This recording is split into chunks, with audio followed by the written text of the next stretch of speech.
Las cosas tienen sus dilemas y dudas existenciales. Los hombres y las mujeres que lo pensaron antes y mejor.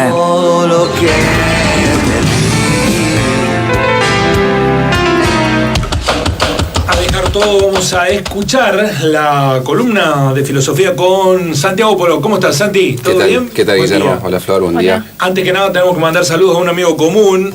Lamentablemente no pude estar presente en el evento. Ayer un día complicado, periodísticamente hablando. Así que un gran saludo a nuestro amigo Damián Abril, que cumplió apenas 40 años. Apenas 40. Apenas 40. Le mandamos un saludo a Damián. Un abrazo. ¿La pasó bien? Sí, hermoso. Bien. OPI para celebración. OPI para por demás.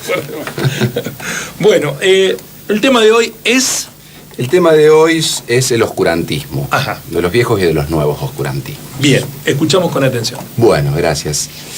Oscurantismo, cuando se dice oscurantismo, ¿no? Se suele hacer referencia a un concepto, a un entramado de significados que suelen asociarse a cierta época, o a una fuerza, o a una lógica, que básicamente bloquea, cuando se dice oscurantismo, bloquea el entendimiento, la razón. Oscurantismo es un término que se utiliza regularmente entonces para referirse a un periodo asociado a nuestra época, o nuestro tiempo, digámoslo así, con el medioevo, y particularmente el medioevo cristiano y occidental, en el que el monopolio del saber suponía la prohibición absoluta de este al resto de la población.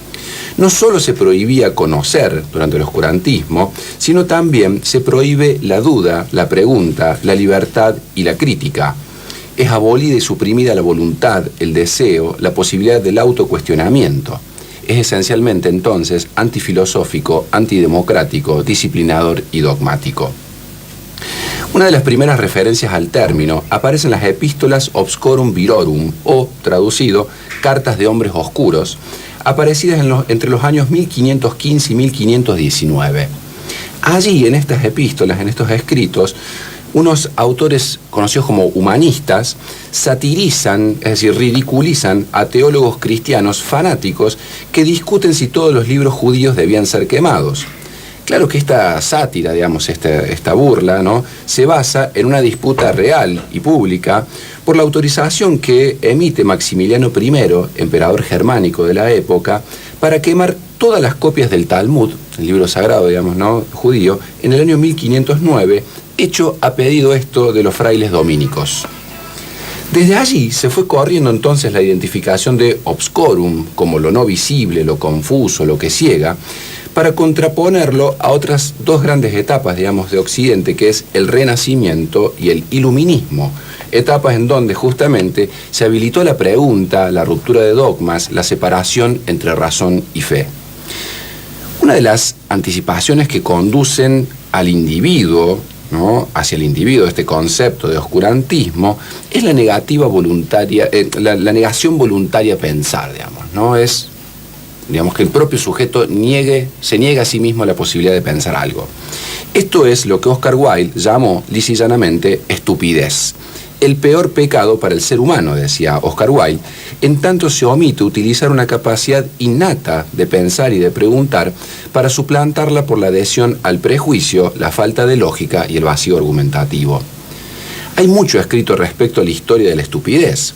Por caso, investigando un poquito, uno se puede encontrar con un libro llamado La nave de los necios, de Sebastian Brandt, escrito en el año 1494, en el cual son como 100 y pico de imágenes, ¿no?, sobre actitudes necias y alguna reflexión al respecto, necias en el sentido de la estupidez, donde creo que todos y todas podemos encontrar. Yo me encontré en varias de esos dibujos así, cometiendo actos necios, digámoslo así, ¿no? Después, un poquito después, aparece el elogio de la locura de Erasmo de Rotterdam en el 1511, entre muchos otros que en la época empiezan justamente a satirizar, a ridiculizar comportamientos que llevan a sus hacedores a situaciones imbéciles, a muertes idiotas, a caminos absurdos, a prácticas ridículas, si es que se mirasen con los famosos 2 dedos de frente, lo que es más difícil de conseguir, digamos, ¿no?, de lo que suele parecerse esos 2 dedos de frente.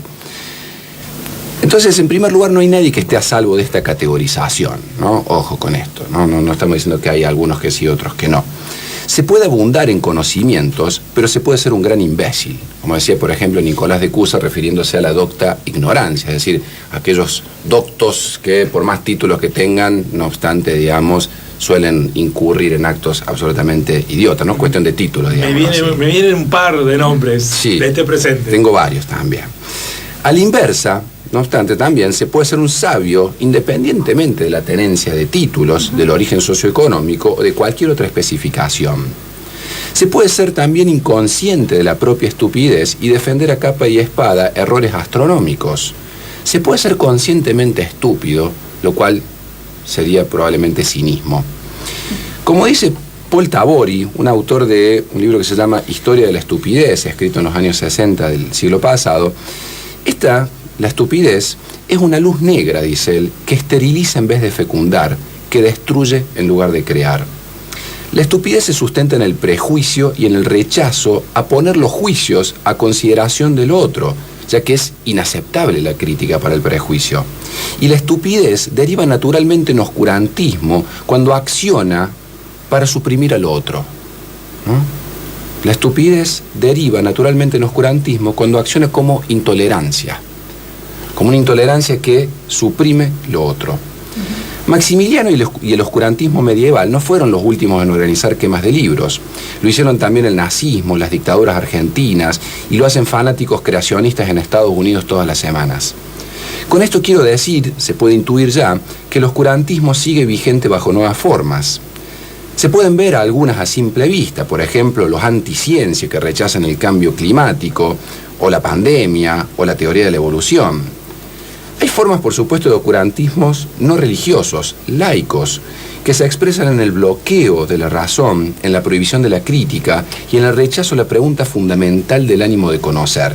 Pregunta que podría ser enunciada tal vez así: ¿cambiaría usted su juicio si aquello que lo sostiene se evidencia falso o no fundado? Un poquito más.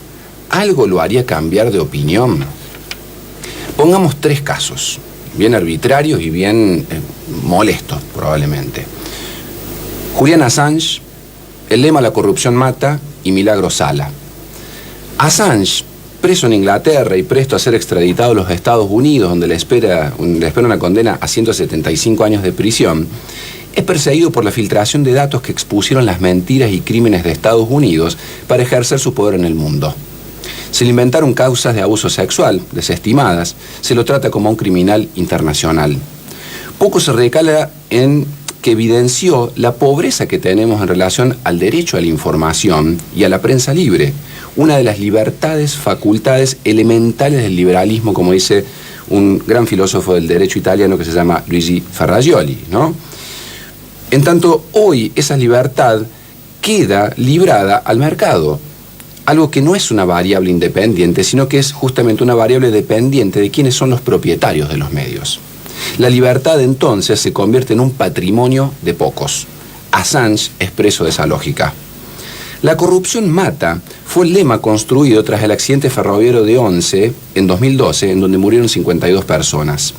La construcción patrimonial de la verdad sindicó culpable al gobierno de turno, al que acusó deliberadamente de abandono del cuidado de aquel tren para quedarse con el dinero destinado a tal fin. Se probó, no obstante, durante el juicio que no hubo falla técnica, sino humana, del conductor.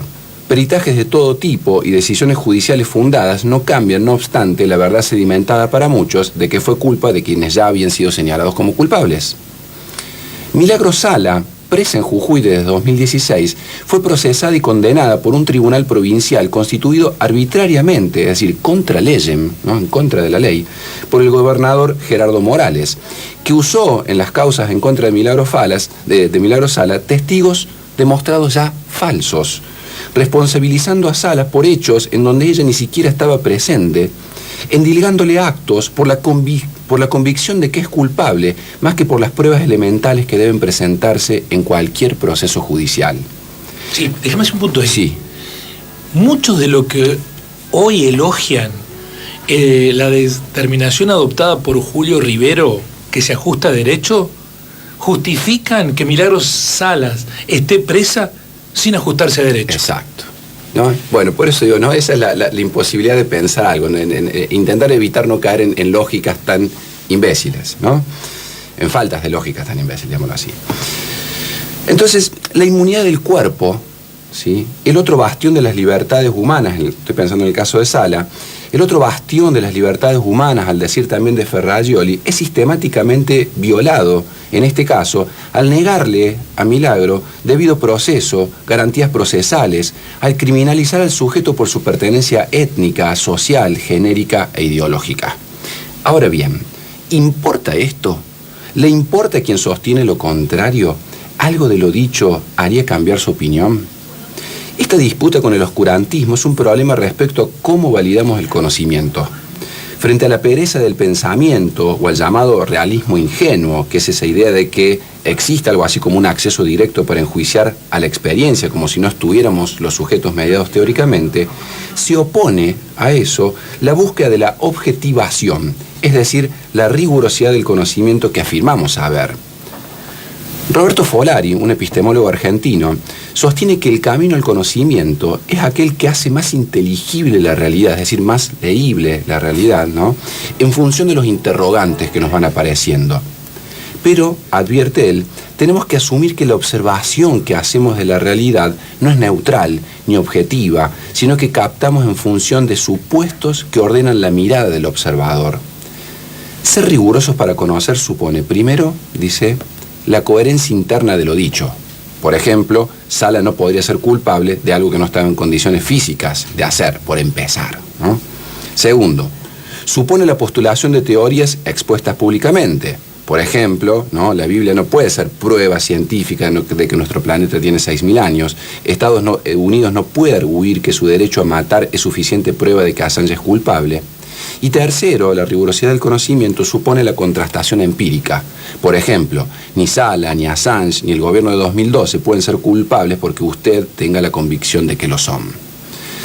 Salir del oscurantismo supone asumir y asumirse que somos predispuestos a advertir más una cosa que otra en función de variables que no controlamos, nuestra época, la cultura, las tendencias del orden social.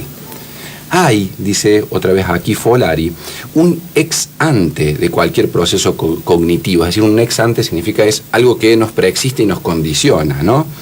Y que, agrego aquí, opera de un modo silencioso o silenciado o ignorado que nos construye como sujetos cognoscentes, que, si se rige por la negación de la razón, nos conduce a la estupidez y de allí a la intolerancia frente a los que nos cuestiona. Si nuestra mirada es siempre selectiva, si la tendencia es a dejar de lado lo que afecta a nuestras verdades, estamos parados en órdenes que inscriben lo que deberíamos saber y por oposición lo que deberíamos rechazar.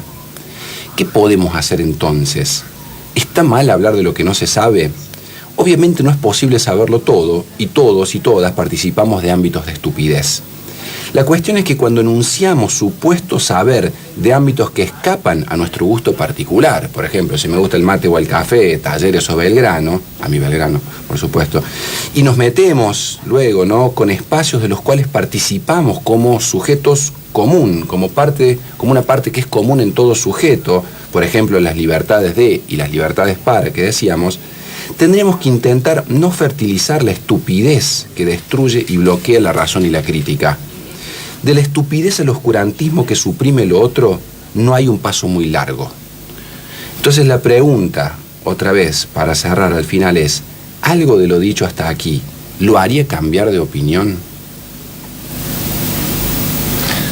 Tengo ganas de pararme y aplaudirlo, pero es radio y no me van a ver. Genial, genial, Santi.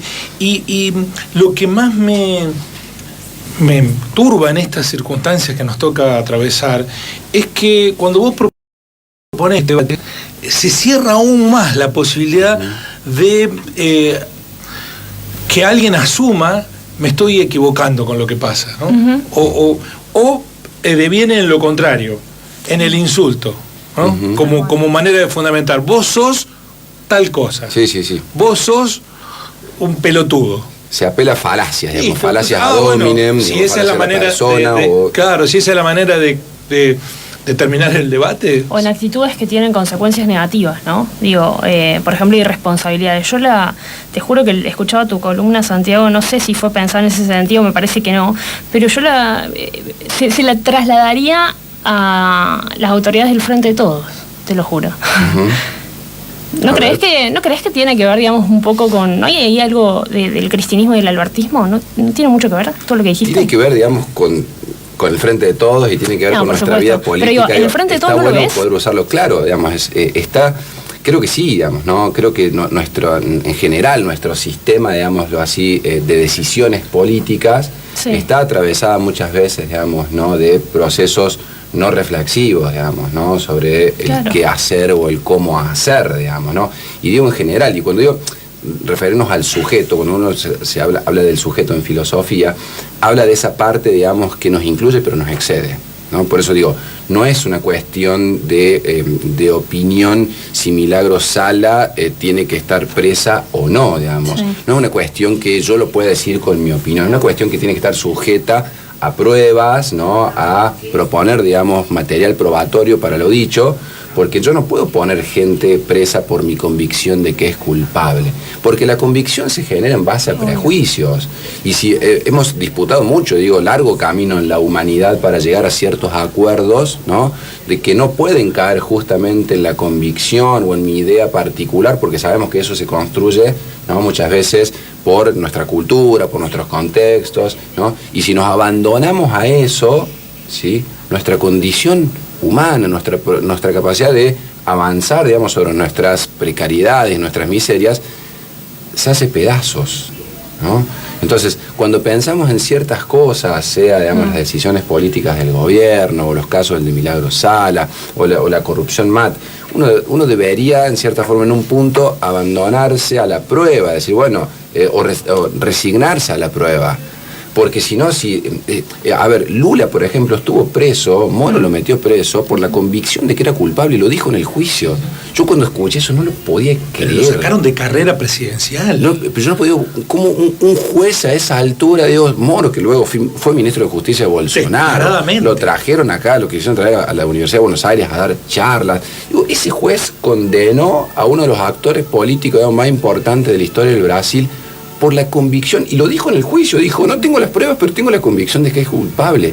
Imagínense con esa categoría lo que pasaría en nuestra estructura, digamos, de realidad si funcionáramos con ese tipo de prejuicios. Ayer leía en las repercusiones del caso Dalmazo, Agustín Spachesi, el líder libertario pro-Milei de Córdoba, se solidarizaba con la familia Macarrón y culpaba al Estado de la persecución a la familia Macarrón y de no resolver el crimen de Nora. Yo lo culpo también al Estado. Yo también lo culpo al Estado, pero por ausencia, no por presencia.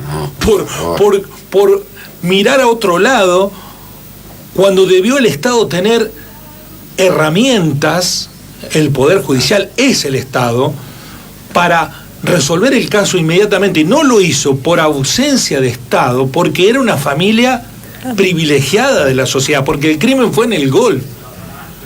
Ahí faltó más Estado. Bueno, ese caso, por ejemplo, el caso de los que se llaman libertarios, es un caso de convicción, ¿no? Los sujetos tienen la convicción de que el Estado garantiza la competencia perfecta entre los individuos para alcanzar el máximo potencial individual, y con ello en alguna hipótesis de la sociedad. Pero es convicción, en términos de pruebas, en términos de demostración de las condiciones, nada. El mercado, digamos, librado a la suya, el mercado en el marco del capitalismo, termina, digamos, en lo que tenemos actualmente y en cosas todavía peores, si no hay ningún tipo de filtro de control del Estado, de la forma política de lo común. Termina en el desastre, termina en la jungla, ¿no? Entonces, convicción versus razón, bueno, apostemos, por favor, a la razón. A la racionalidad, ¿no? Sí. Bueno, Santiago Poló es el que privilegia, como cada miércoles los filósofos, la mañana de Así son las cosas, con sus reflexiones. El oscurantismo de los viejos y de los nuevos. La crítica a la estupidez. que encontró una forma muy interesante de instalarse científicamente. Es la estulticia. Pero si vos decís que alguien es estulto, no le decís, sos un estúpido. No, y queda lindo decir algunas malas palabras, como decía Fontana Rosa, ¿no? Por supuesto. Muchísimas gracias, Santi. Hasta la próxima. Hasta la próxima.